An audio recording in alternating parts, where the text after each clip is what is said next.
All right. Say it every time. I love that shit. I'm That's a Scott. banger. I love it, dude. I'm Scott. I'm the Sober Heathen. Welcome to Sober Heathen Podcast.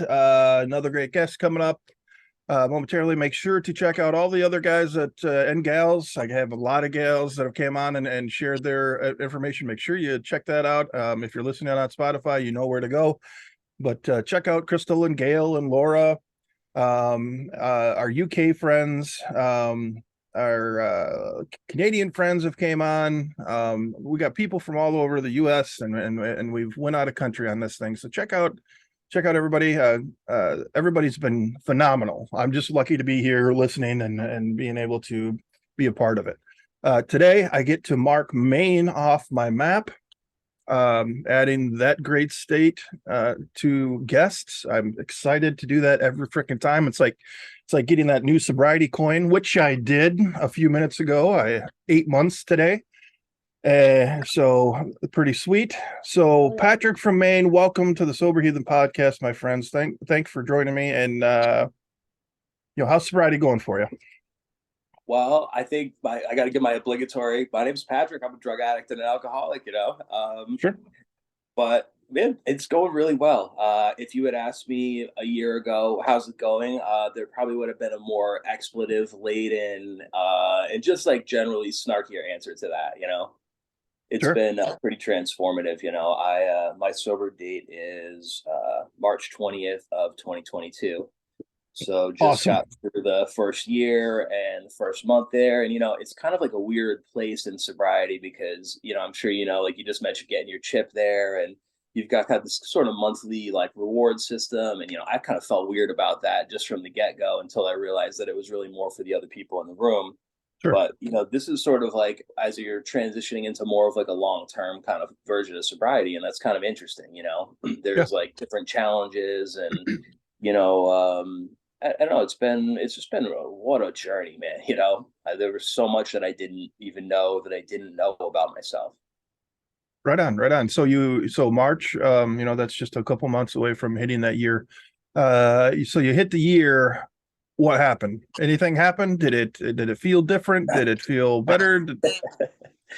I mean, I try not to put a lot of like stock into the milestones, but something about a year, it sounded really cool, and I had two close friends give me medallions. They're in my pocket right here. Like I like the weight of it. Yeah. Um, it feels good, but it also feels like kind of a transition. Like, all right, I'm going out of a like, not that you're out of a day to day mindset because like this is a one day, kind of game we're playing, but you start thinking like, what does this look like long term, and what is service going to look like for me, and where do I apply my efforts? There's a lot of wonderful people out there that do business meetings and all this stuff that like I would rather get waterboarded than sit through one Right. of those meetings. But I just filled out the paperwork to bring meetings to one of my local county jails, and while we were talking, I just got the email back. So that's Awesome. kind of somewhere that I felt called to do service. Like I want to work with people that need help and want help, and like I don't want to spend my time with people that are just fucking around. You know what I mean? Like Yeah. this is life and death for me. Like I'm not going to meetings or talking to you right now. I mean, this is fun, but like I'm not doing this because I couldn't think of anything else to do. You know what I mean? Sure. Sure. Sure. It's a That's serious thing for a lot of us, and that's a kind of a cool thing. Is like we all have this unity of purpose. I know you and I interact with a lot of the same people on the recovery Twitter there. Like that's been a Yep. really interesting community, man. It's really supportive and kind of like not totally on board with like traditional AA, but speaking personally, because like I'm not a Yeah. representative of AA. Yeah. It's been really cool, man. Like there's some guys on there. I know ex problem drinker and some of these dudes that Yeah. I love the vulnerability and the honesty, and like it's just such a cool example to see men that I respect out there, like really just showing us how to do it the right way, I think. Yeah, man. It is something else. I have tried and tried and tried for years to find that on Facebook, and it just doesn't happen. And I don't know why that is. It's got to be the same people. I just don't know what it is. Maybe it's just the timing on the Twitter and the changes that are happening there. But yeah, the community is pretty badass, and that's awesome that you're doing meetings. You know, to get any kind of hope when you're stuck in a cage. And I use that I use the term cage all the time because I really want to drive it home, because that's what that's what it is. That's the reality. You are putting somebody in a cage like an animal. They're sleeping on steel and concrete. And, a lot of these people have not hurt anybody. They're just suffering from something else. And we've deemed it bad. So you are bad. Go to your cage like an animal. We're punishing sick people, Yeah, I mean that's really what it is. I am no way condoning drinking and driving, which I have done 10 billion times and got caught only 4. So I have not hurt anybody, and I appreciate the severity of those actions and what they could have resulted in. Yeah. But at the end of the day, I did not hurt anybody, and so. But anyway, I made that bed. Anyway, yeah. You talked about AA, and I like to talk about this a little bit too, because I think sometimes people feel shoehorned into AA is it, and it's these other programs that are out there like Talking Circle and Life Ring, and I don't know what they're called in every state, but around here one's a secular one and one is a Native American teaching. Mm-hmm. And once I was exposed to these other things, I started to take, AA even says, take what you need and leave the rest, right? So I was able to go to all these different pathways, walk down this path and like, oh, take a picture of that tree. I like that. Oh, take a picture of that bush. I like that. And then I took everything, and that's when things started to really go. Is that your experience? Yeah, I mean, I've really liked AA. It's worked for me. It saved my life. But I find Sure. people have like a real black and white kind of thinking about it, and I think that drives a lot of people away. And you're talking about 100-year-old book written by a self-expressed con man of sorts. So like, Sure. it's amazing. It works. There's some really cool stuff in there. I think the big book is like one of the more profound contributions to the spiritual world from Western society. But the idea that like that's the only way to get sober is dogmatic, and it kills people. And Yeah.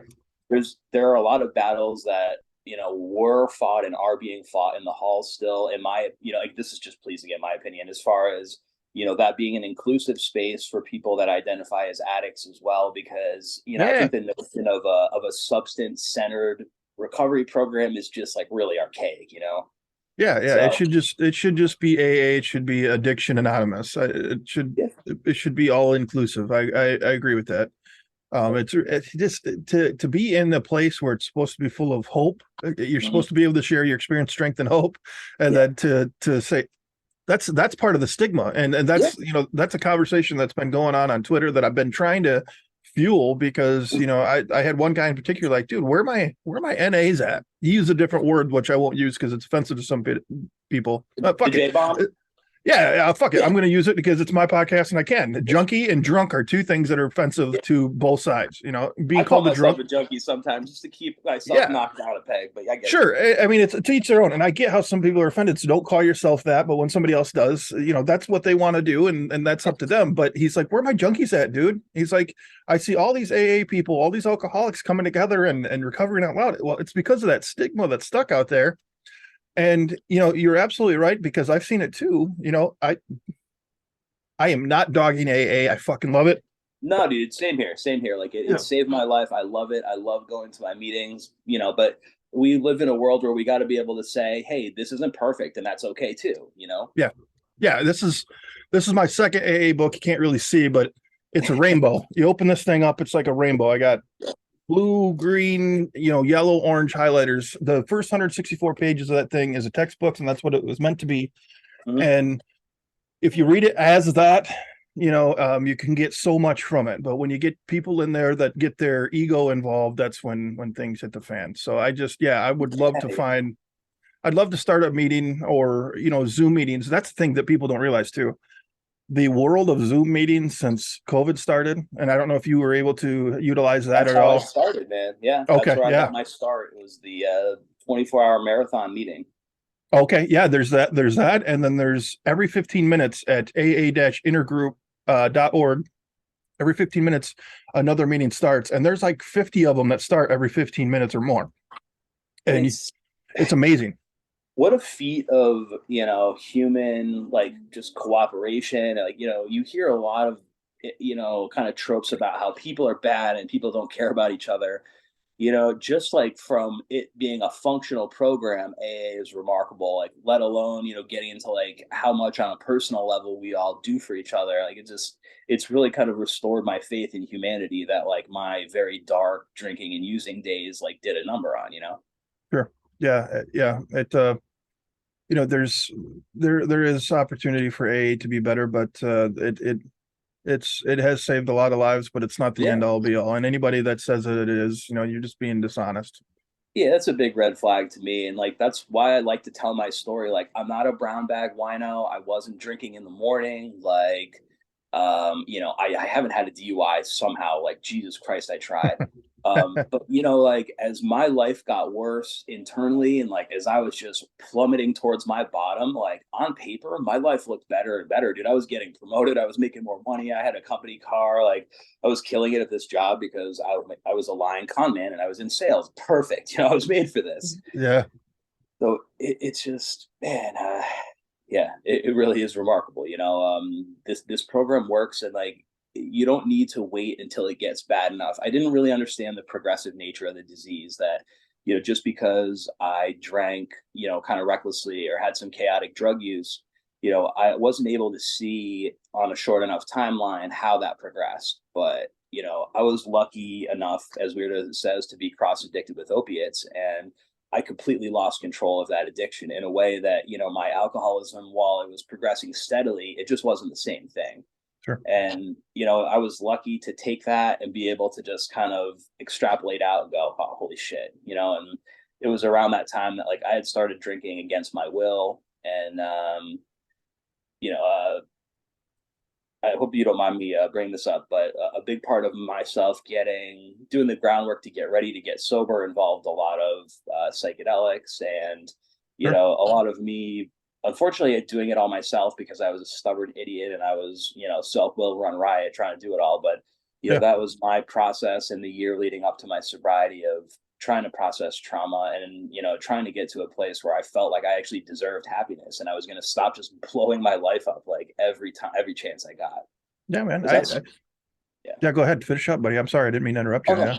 I was just gonna say like I was able to stop drinking. Like I cannot pick up a drink. I'm that type of alcoholic. But as soon as I have a drink, I am. It's not just that I lose control about drinking. It's that I'm a different person. Yeah. Like I start making decisions and doing things that really compromise me spiritually, and that to me causes like a big spiral. Like towards the end of my marriage, things were going so poorly here and I was such a not present partner. I thought that just by Yeah. like doing the shopping and taking care of my spouse, like just doing the things I was technically supposed to do, like I thought that was like enough, but like I wasn't a present partner and I wasn't there emotionally. And I was doing such a bad job in my marriage. I involved myself in someone else's. And, like I had actually stopped drinking and found myself sliding even more into bad behavior. And like, so to me, that's where like, this is why I hype recovery, like actual recovery, not just not drinking. Yeah. Yeah. Yeah. It's the drinking is, um, I like how the big book says it's just a symptom of a bigger Mhm. problem. And it's our thinking that gets us into trouble. And yeah, I mean, it's like you were telling my story there for a minute, man. I same thing. I would go out and mow the lawn, I'd clean the pool. I'm not sitting here, I was out there, Mr. Dad by any stretch of the imagination, but I was doing things in my mind that I'd run and get things when we needed it that we didn't have for dinner or recipe or whatever. And it's like, yeah, see, I'm doing fine. Yeah. And like you, I had a company vehicle at a time, and then I had another job where they paid me to use my vehicle, and I kept getting better and better, better. And it's like, this is not a problem. I knew it was a problem, but my thinking told me it would get all fucked on me and say, you know what? Nah, it's not really. How can it be a problem if things keep getting better? And then I lost all of it. And so I'm glad to hear it. So it sounds like you were able to kind of cut it off before that happened as far as work. So I didn't, wind up losing my job. Like I guess fortunate or unfortunate enough to be a really like neurotic person. I'm very high strung. I was a chef, so I'm really used to just like failure wasn't an option in my industry. Like you don't get to make mistakes. Like if you mess up this thing, you don't have it on the you know what I mean? So just like I came from like a really high pressure background and putting a lot of stress on myself, and kind of all of my life like really put me in a just place where I was hyper stressed, and I just didn't have the tools to deal with it in a healthy way.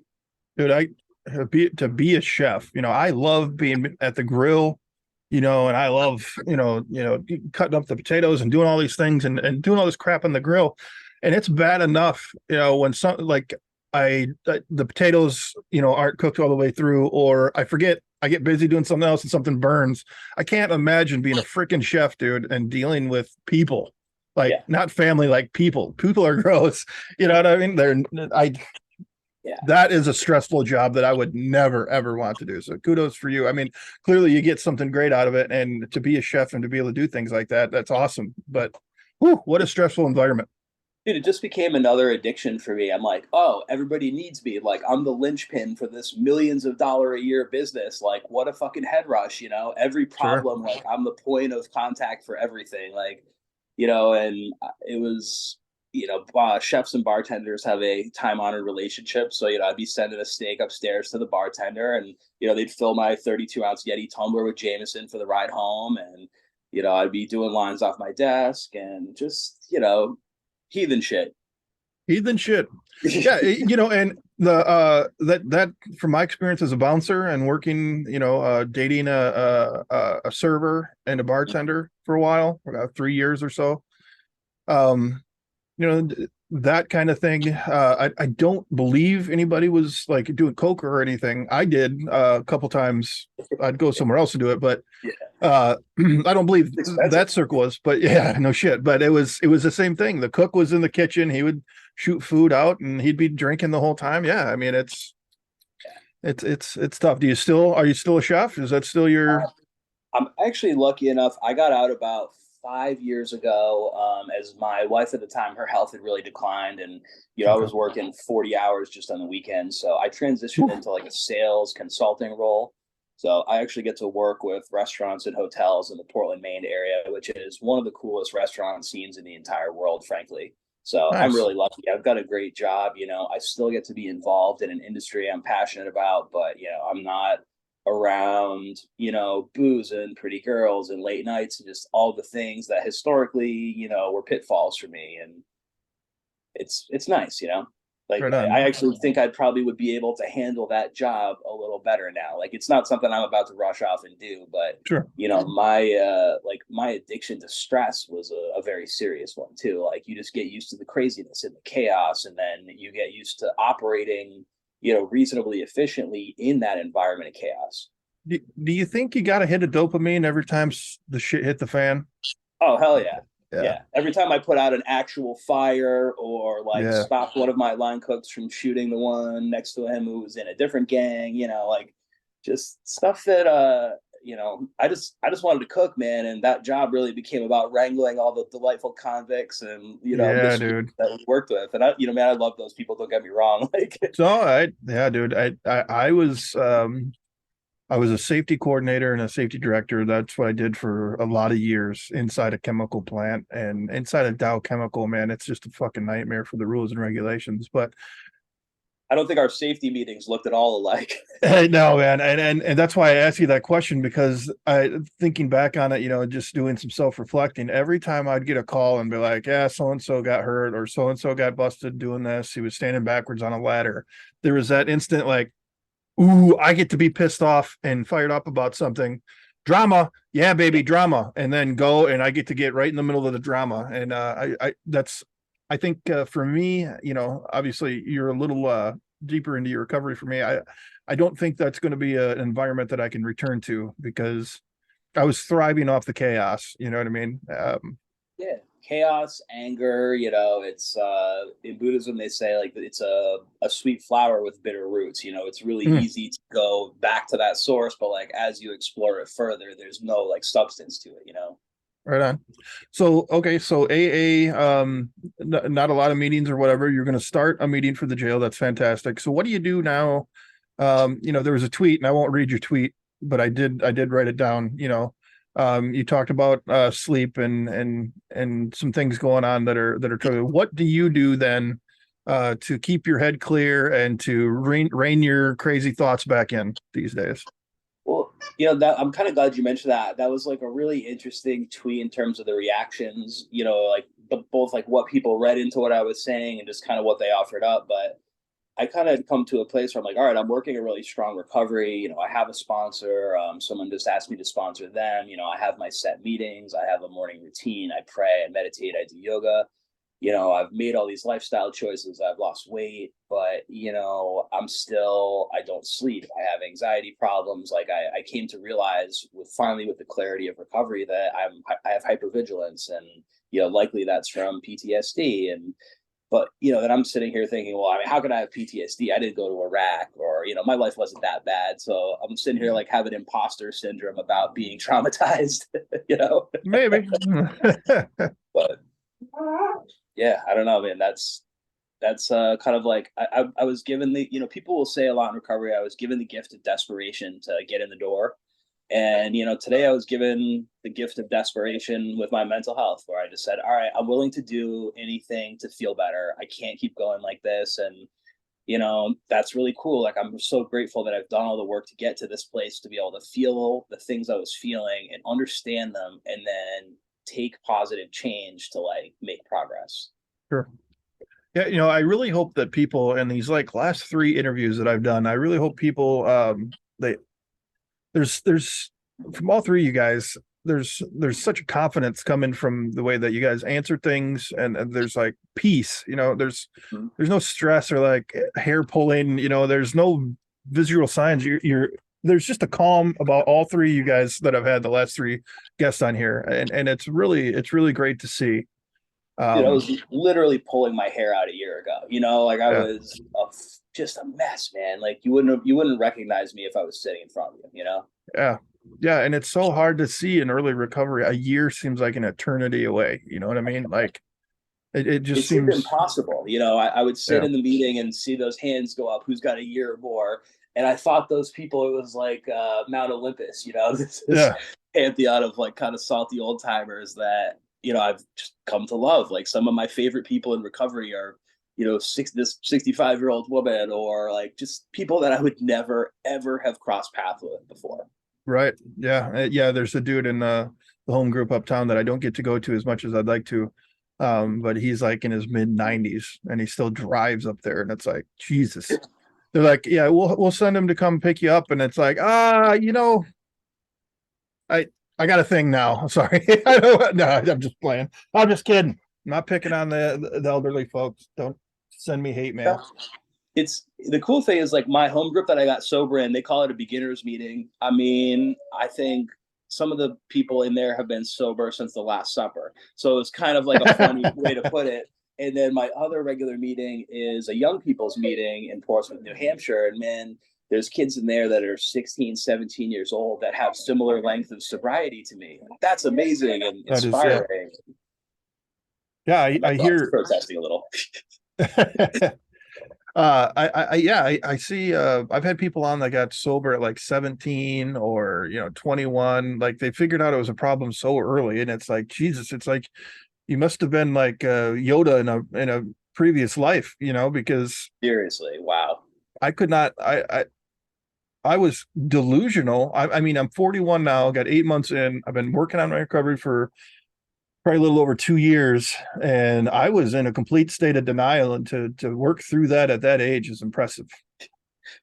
The self-awareness of young people really kind of shocks me in this, because if you're in these rooms and you're kind of listening and doing the work, you just tend to cultivate an awareness about yourself, and you develop a language where you're able to articulate and talk about this stuff that in kind of normal people, like I don't enjoy conversing with people outside of recovery as much as I used to, because there's just, I don't want to talk about the fucking weather. I don't want to talk about America's Got Talent or like whatever. Like I want to get real, and if you don't want to get real, that's absolutely fine, but I don't want to be around you. Yeah, to each their own. No, I totally understand. There is like there's like 2 shows that I can watch, and I find myself just watching them over and over again. I watch the X-Files and I watch Supernatural. I might sound like a teenage girl when I mention Supernatural, but whatever. It's a guilty pleasure. But I don't watch the news anymore. I definitely don't watch any of the talent shows. I'll watch a clip on TikTok or something. But yeah, I want to be talking to the people that are doing meaningful things, and recovery is meaningful because it's a life or death thing. Absolutely. Yeah. And like, not, it's not that you can't, like, man, I watch TV sometimes. It's not like that, but Yeah. my desire to have superficial encounters is pretty non-existent, and Right. that's cool, man. Like, I spent my entire life running from the slightest discomfort, and now I'm like, well, let's get into this weird stuff, and like, let's like talk about this, and let's have not a confrontation in a negative sense, but like, let's address this problem together and then move past it, and Yeah. it's amazing. Yeah, I definitely don't want to run from anything anymore either, because that it took so long to get that weight. And we talked about that earlier today in the previous podcast, that weight that you carry, from all the lies and all the things that come with addiction, to finally get that off your shoulder. Yeah, I totally understand where you're coming from about let's address it now. Yeah. Why wait until later? Let's just talk about it. Yeah. I don't need to give my crazy alcoholic brain time to think up excuses or bullshit or anything like that, because, I used to describe myself as an everyday drinker and a weekend junkie. And by the end, I had some pretty like foolproof junkie logic for why Wednesday afternoon was like really a weekend if you thought about it. Someday. So I don't know. It's scary stuff. I heard someone said in a meeting last night, like, yeah, I would have stolen your wallet and helped you look for it. And Yeah, I was dude. like, yep, that's it right there.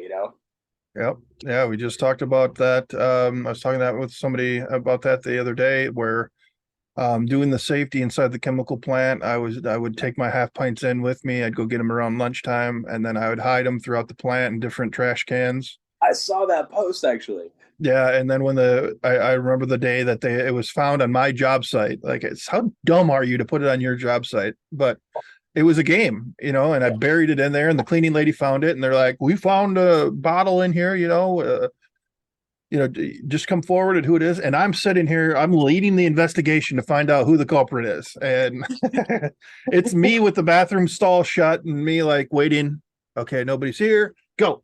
Yeah, all right. Is that case still open at Dow Chemical? Like, do you think the file is still open? Or? Yeah, it probably not. They probably, that at least the company I work for now, after my departure there, being passed out on the job and being taken to the ER, after being taken to some of the big wigs from Dow Chemical, one of the companies inside Dow Chemical. We were going to a hockey game, and we went to dinner, and I was pretty blitzed before we even got in the vehicle to go. Went into the bathroom when we got there, chugged a half pint, and by the end of the night, long story short, I don't remember doing it, but I was eating my steak with my bare hands.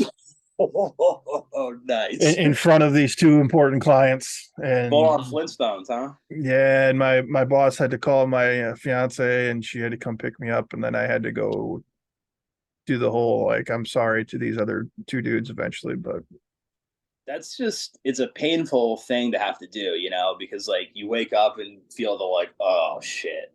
Like, honestly, that's probably my favorite thing about recovery is Saturday and Sunday morning.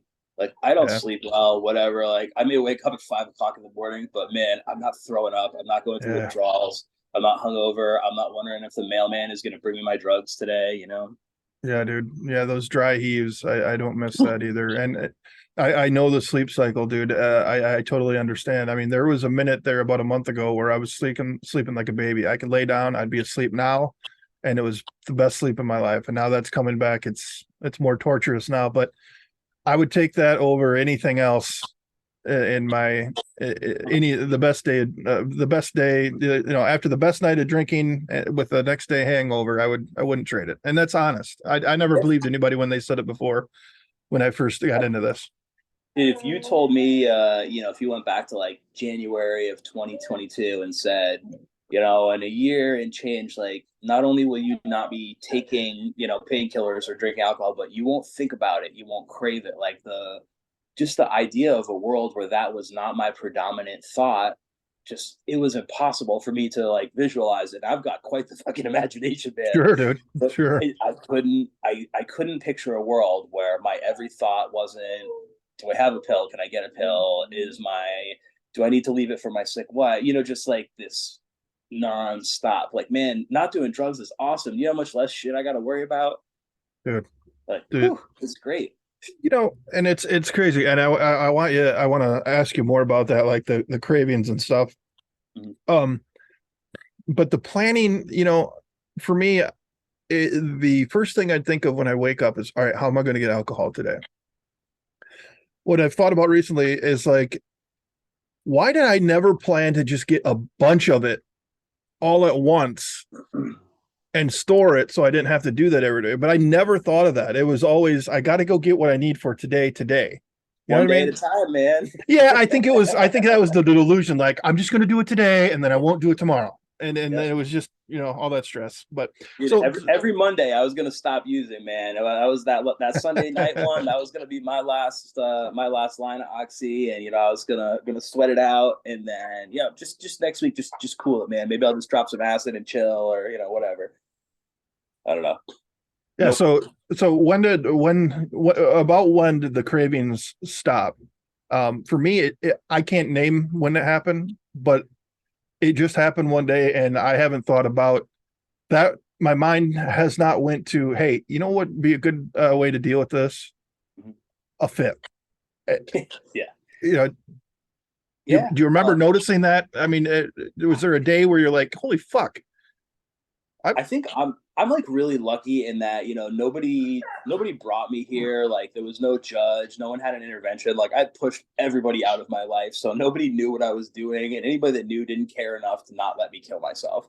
Uh, So and I didn't know that there was such a thing as alcohol not working for you anymore. But I was really controlled. I'd come home and I'd drink from 3 in the afternoon till like maybe 9 o'clock at night. I'd kind of set a certain amount. I would drink water. I was the epitome of a high functioning drunk. sure. But it stopped working. I stopped getting that relief. And the last night I went out, we went to a show with my friends and we took a limo. I drank a bottle of Jameson. I took 3 hits of acid. I took 2 points of MDMA, which is a ton. I was doing ketamine, cocaine, nitrous. I was smoking weed. Dude, I still couldn't get out of my fucking head.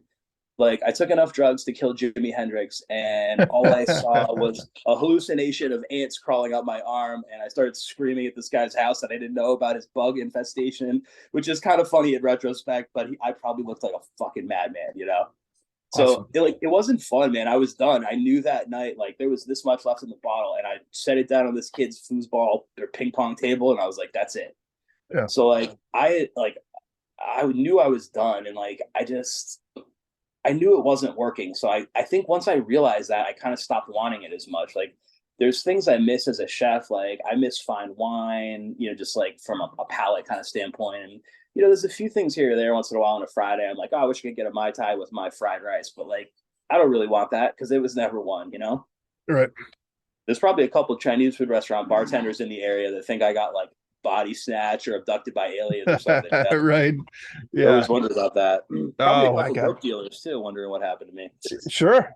Yeah. I mean, I'm sure the town that my kids live in right now, the party store there, they would see me pull in and they'd have the 4 half pints sitting on the counter waiting for me. I didn't even have to ask for anything anymore.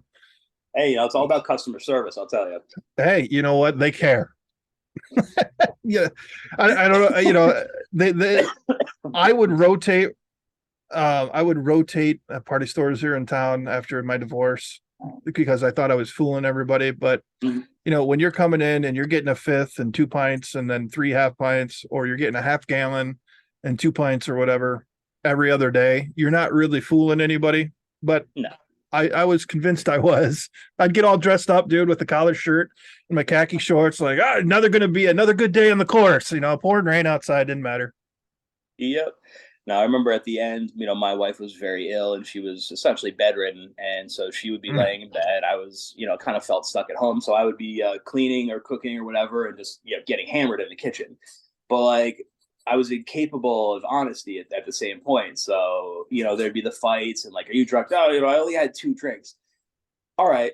That might have been technically true, but I need to qualify this with a couple of things. I actually sell plates and glasses for a living. So I went into one of my catalogs and found the biggest glass that is available on the commercial glass market. So technically, yes, I might have only had 2 drinks, but it was a fucking bottle of Tito's. You know, that's what being an alcoholic is to me right Yeah, there. it Like just is. that bullshit thinking. Yeah. Yeah, dude. Yeah. 4 drinks a night for me. It was 4 half pints. But Yep. it was like 2 drinks was this sort of like Yeah. magical, like metaphorical, like, yeah, I'm a little drunk, but not really. And like nobody believes it, you know. Yeah. It's amazing what we can do. So what's next, man? You're into your year. What's next for you? What's the plan? What's the goals for the future? You got the email, so it is a done deal on these meetings then. Yes? Yeah, I it looks like I'm gonna be all set. So I think, it's been 13 months of me listening to people, like what's worked, what hasn't worked. And I need to keep this my program front and center. And the more I think about other people's crazy shit instead of mine, for whatever reason, the better I do. Yeah. So I think, I need to stick with my service positions. And, I just started sponsoring this kid yesterday and I'm really excited. I said, look, man, we're going to kind of learn this stuff together. And um, I feel really optimistic, man. I went from just so hopeless. Like, do you remember those old pot commercials where the dude was flat on the couch and they'd be like, oh yeah, like Jimmy smoked pot and now he's like completely like flat? That was kind of what it was like at the end. And, I remember coming into the rooms and there was all these smiling, like you said, confident, calm people. And I remember going, what is with these fucking Ned Flanders people? Like they're all so Sure. happy and calm and nice. And now, like, I'm one of those nice people who's like, we'll love you until you can love yourself. And I tell people I'm going to pray for them. And it's still hard for me not to like roll my eyes at myself because I was a cynical asshole that if he said, I'm going to pray for you, in my head, I would have been like, cool, I'm going to say something to my imaginary friend. Yeah. And like Yep. that's sucky, man. Like because I had a bad experience with organized religion, I had closed myself off. And man, I have a personal relationship with a higher power. Like it's not a Christian God, but man, Yeah. like I commune and I talk to this, being, whatever you want to call it, every day, and I have a relationship. That's crazy. It dude, it is. I mean, I was you know, for me being an atheist for as long as I was, it was, I always went with the definition of what it is. There wasn't enough evidence to justify a belief in a God. Mm-hmm. But I was militant at times, especially when I was drinking. I'd get on and argue with people. And so when I went into this treatment, it was a religious based treatment, but it didn't feel like that from go. But then as I went on, and I remember when I just gave in and some things happened that I won't rehash that I've already talked about on here, but the director, the spiritual director, I got up and I was talking in front of everybody. He's like, this dude was an atheist a week ago. He was so proud. And it's like, look, dude, I have a Bible and it's just as colorful as my big book because I read it. I'm like, I'm not going to church on Sunday. That'll never happen. And you're not going to see me, doing the Hail Mary thing. But I did find a spiritual connection. At first it started as just the universe. And then Mm-hmm. I started to explore things and I found it. And it is very important. For me, Yep. the power greater than myself. It was the groups for the Mm-hmm. beginning. And then it's manifested in my own thing. That's why I wear all what I wear Mm-hmm. right now. I got Mjolnir around my neck. I found what works for me, and That's whatever what it it's is that about, works for man. you. Yeah. I like, and so many people don't come to the halls because they're like, God this and God that. Like, that's why I like sharing my story, man. I'm not a brown bag wino. I'm not here to talk to you about Jesus. I met my higher power on a DMT trip. Like my higher power is the mother, the divine feminine, and like I like connected with this entity in this experience and carried that connection through to my sobriety. Like there is no conventional way to do this. Awesome. I think that's But great to hear, dude. Make sure to tell that story, like how you found that connection. Mine was, there's runes in North paganism, mm, and I started reading about that. I did a lot of reading on it, and I started doing rune casting for myself. And one night I was crying. I was at treatment and I was crying and I shut all the lights off. My roommates weren't in the room. And I sat in a chair all by myself in the complete dark. And I was like, I need something. I have to have something. I want to die. I I am done fighting. I can't do this anymore. I can't face, the consequences that are coming. Everybody's left me. I can't do this. And I went and I spoke it out into the universe. I'm going to cast my runes, and whatever pops up, I'm going to organize these runes according to their letter equivalent. And I did that. And when I finally were able to use all of them, it said facing him, Jesus. And so, yeah, so it's not what you think though. So I went, and the one guy, so this was my fourth treatment, and the one guy that I allowed myself to befriend was an older dude who was a devout Catholic. But we had some great conversations. He read, we talked about the Bible and his belief system. He was aware that I was knowledgeable in it, and we had very fruitful discussions. And I ran to him and I said, "Hey, does facing him, Jesus, mean anything to you?" And he says, "Yeah, well, one day a week we would go to this window," and I blacked out half of what the shit he was saying, because once he said yes, I was like, holy crap. And he's like, "Yeah, we do this window and it's called facing him, facing Jesus." And then I explained to him what happened, and he showed me his arm, and the hair on his arm. He's like, "That's incredible." And I'm like, "I know." And that was the moment that I found the power greater than myself. I cannot explain it. I don't need to explain it right now. I would love to explain it. It's kind of cool that you can't, man. Like, what an amazing story. Yeah, it's you don't sound like a, here's your Jesus pamphlet kind of like, I don't want to say crazy religious people, but you don't sound like a crazy religious person, Yeah, I'm not taking the poetic edda and knocking on doors and saying, "Hey, do you mind me talking to you a minute about Odin, the All Father?" And honestly, man, the thing, like, just if I had to say, like, what's the real difference between like religion and AA? Like, why did this work for me when organized religion didn't? And man, it's about action. Like, you can go to church on Sunday, you can say whatever you want, you can pretend to be whatever you want, but like, I rarely saw actions that kind of back that up, and it kind of disenfranchised me. So I really like this, like having a personal relationship, and like what is it matters to you, and it's like being empowered again to like reclaim spirituality.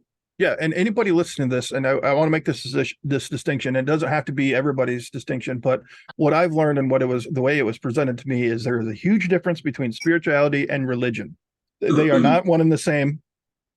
And so you can have a spiritual experience by going through a walk through nature. You can have a spiritual experience sitting around the tables of AA and having that energy, that connection, hurting when somebody else is hurting, or feeling joy when somebody else is feeling joy. That to me is spirituality. Like, it was put one time, religion is for people who don't want to go to hell, and spirituality is for people who have been to hell and don't want to go back. I thought that was always an interesting take. One of the only places in my life, before sobriety, that I ever felt like at peace and at home was in the Grateful Dead community. I would go to these shows and just, it was a chance to like be with people who were different, and there was this sense of community because it was the only place where you could go and not feel like, oh, you're that fucking weird hippie or whatever. Like, you were like, I'm like a part of something, I actually belong here. And man, I pursued that feeling aggressively, because like, what a drug. I never felt like I belonged anywhere. People will say like, I had that first drink and I fit in. Fuck that, dude. I was still an awkward, neurotic weirdo. Like, I was drunker and funnier, but also meaner, and like, Sure. Well, man, this was a great conversation. I'd love to do it again. Anytime, man. I really enjoyed speaking with you. Yeah, man. I got everybody that's been on here. I'm going to get that map up on the wall. I cannot wait to put the push pins in, and I'm going to keep a catalog. And I want to revisit everybody that comes on here, every so often to see what things have changed. And I know it's hard for some people, but even if, God's forbid that I go back and fuck up, I'm going to come right back here and do this. That's the plan. I'm not planning on fucking up. I shouldn't even have spoke that into existence. But anybody that's been on here and they want to come back and talk about their struggles, I think that only going to help them, and it's really going to help somebody else, because it's true. Yeah, man. It's like the bodhisattvas in Buddhism, like people that have found the way, but they stop to help you find the way along the way. It's a whole program full of that. It's amazing. Yeah. Journey together, man. There's nobody leading the path. We're walking together. I agree 100%, dude. Well, Patrick, man, We'll get you out of here. But thank you so much for joining me, dude. And please stay in touch. It was great. I'd love to, on the side, to learn more about Buddhism and the things that you're following and meditation and stuff. So, Yeah, man, I'd love to catch up again. Thanks for having me. I appreciate it. all right, buddy. Well, take care. We'll catch you soon. Yeah. Hey, great stuff there from Patrick. So this podcast will be posted tomorrow on all the available. Well, you won't hear it until tomorrow, so there's no point in me telling us. See, that's the authenticity that I bring to the table. That's my way of covering my screw ups, right? So you all have a great day. It was a pleasure talking to Patrick today, and we will catch you on the next one. See you later.